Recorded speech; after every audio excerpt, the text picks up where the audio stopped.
Kakou chapitre 11 parle maintenant. Et j'ai dit que si son trône s'affermit en paix et qu'il règne sur l'État tout entier, alors je ne suis pas un homme de Dieu et Dieu ne m'a point parlé. Tous ces méchants, ces hommes au mauvais cœur qui sont là, Kakou Philippe a donné une fausse prophétie là. Prenez, plaquez le verset de la prophétie ici. Montrez, faites la capture de sa page ou son compte qui a dit ce que vous êtes en train de raconter sur les réseaux sociaux. Placez ça ici, tout le monde va voir. Si vous remarquez bien, quand les disciples du prophète Kakou Philippe citent un passage ou bien une déclaration de leur prophète, ils donnent le chapitre et puis le verset parce que tout ce que le prophète dit est contenu dans son livre.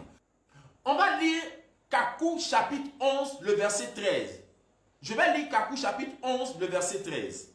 Ça, c'est dans le livre du prophète. Je suis responsable de ce que mon prophète a dit. Si tu veux dire que mon prophète est faux, là, il faut me dire que dans Kakou chapitre tant, verset tant, ton prophète a dit A et puis c'est B qui s'est accompli. Et puis on va voir. Mais ça n'existe pas. Dans Kakou 11, verset 13, voici ce que le prophète... Et ça, même les musulmans même savent que le prophète Kakou Philippe a dit ça, parce que souvent, pour attaquer le prophète dans les rues, ils citent ce verset-là simplement pour soulever dans le cœur des gens la haine contre le prophète. Mais le prophète est responsable de ce que Dieu lui donne comme parole et il assume ses responsabilités. Dans Kakou 11, verset 13, voici ce que le prophète avait dit. C'était depuis le 1er décembre 2002.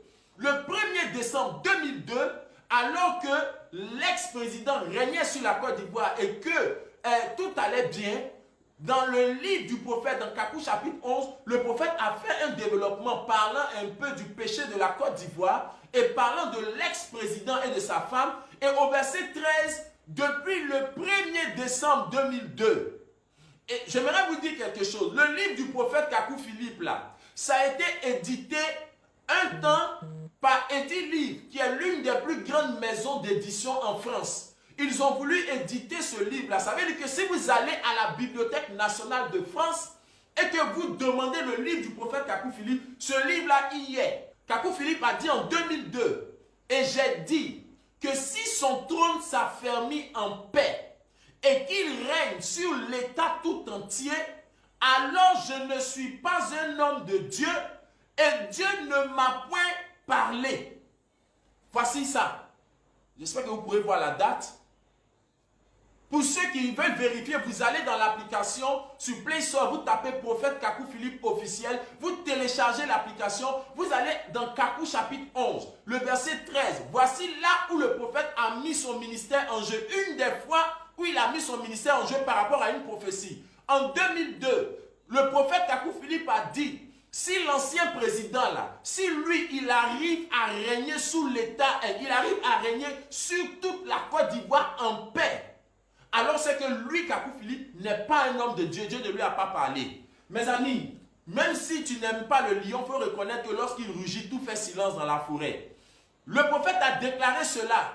Le monsieur a régné pendant combien d'années? Il y a eu Accra 1, Accra 2, Accra 3. Il y a eu Makou 6, il y a eu Ouaga 1, Ouaga 2, Ouaga 3. Montrez-moi un seul jour où il a pu régner sur tout le territoire de la Côte d'Ivoire en paix. Il ne le pouvait pas, malgré tous les accords et les accras, parce qu'un prophète assis quelque part là-bas dans un village de Côte d'Ivoire a dit que si lui, il arrive à régner sur le territoire tout entier, alors Dieu ne lui a pas parlé.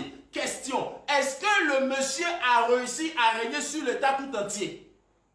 Si vous devez dire que Kakou Philippe est faux, vous venez et puis vous dites que voici, tu as dit que si le monsieur qui est parti là, il arrive à régner sur l'État tout entier, tu es un faux prophète, le voici en train de régner en paix sur l'État tout entier. Mais vous êtes très bien conscient que ça n'a jamais été, car le pays a été divisé en deux et une partie était aux mains des forces de l'autre côté là-bas, une autre partie était dans sa main jusqu'à ce qu'on puisse voir ce qu'on a vu en 2010. Pourquoi? Parce qu'un prophète a parlé.